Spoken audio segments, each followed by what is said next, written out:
Hey everyone, I'm working to hit 1,000 subscribers and I need your help to get there. If you enjoy this content, please hit that subscribe button right now.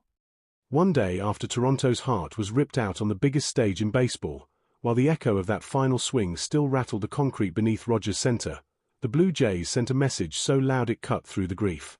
This pain is temporary. This window is not closing. In fact, it is widening. And the proof didn't come from within North America at all. It arrived from across the Pacific, carrying championship scars, international glory, and a bat that has already decided the fate of nations. Hello Jays Nation, and welcome to Jays Quick News, your home for everything Toronto Blue Jays. If you're still replaying Game 7 in your head, wondering how something so close could slip away, stay right here. Because the move the Blue Jays have just made is not about distraction. It's about direction. And if you bleed blue and want to understand how championships are actually built, take a second right now to like this video, share it with another Jays fan, and subscribe, because this signing changes everything about 2026 and beyond. Just 62 days after Will Smith's 11th inning home run silenced Rogers Center and turned a city numb, the Blue Jays are not licking their wounds. They are loading the next chamber. According to ESPN's Jeff Parsan, Toronto has reached a multi-year agreement with Japanese third baseman Kazuma Okamoto, a name that might not yet ring loudly in every North American household, but one that carries enormous weight where it matters most. This is not a project signing.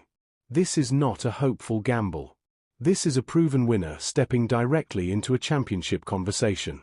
Okamoto arrives from the Yomiuri Giants, Japanese baseball's most storied franchise, where pressure is not a visitor but a permanent resident. 11 seasons in Tokyo will do that to you. Under relentless scrutiny, in front of crowds that treat every at-bat like a referendum, Okamoto didn't just survive. He dominated. He became the Giants' offensive heartbeat, their constant, their inevitability. And now, he arrives in Toronto at 29 years old, right in the heart of his prime, carrying something far more valuable than raw numbers. He carries proof. To understand why this signing matters, you have to go back to one night that baseball fans around the world still remember vividly. March 16, 2023. The World Baseball Classic Final. Japan versus the United States. The best players on the planet sharing one field, one moment. In the bottom of the fourth inning, with the game hanging in a delicate balance, Kazuma Okamoto stepped into the box against Kyle Freeland. The pressure was immense, the moment unforgiving. One swing later, the ball was gone.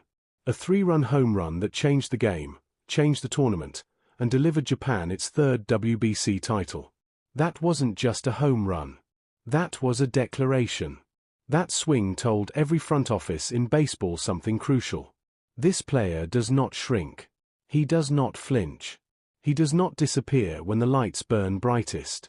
And if that image just gave you chills thinking about October nights in Toronto, do what real fans do and hit that subscribe button, because that is the exact DNA championship teams hunt relentlessly.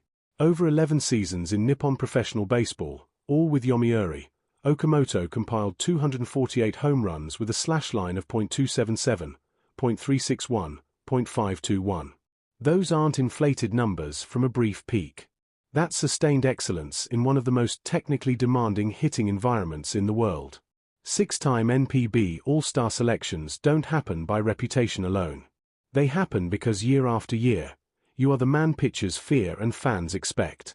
What makes this signing even more compelling is the evolution in Okamoto's game. From 2018 through 2023, he was a consistent power machine, clearing 27 home runs every season and peaking with 41 in 2023.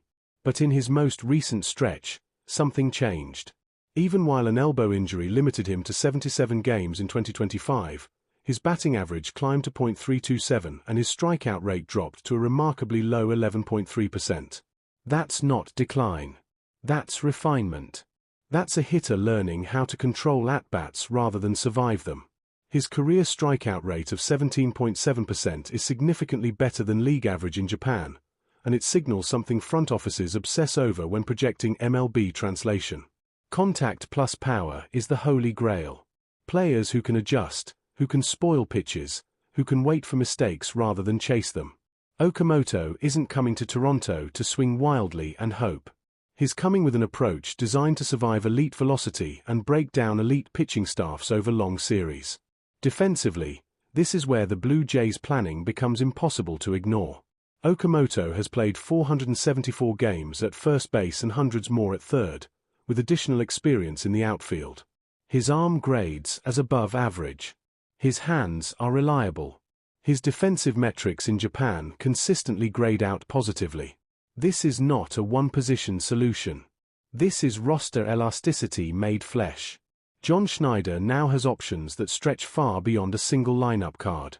If Okamoto opens at third base, Toronto finally gains long-term stability at a position that has quietly been a revolving door.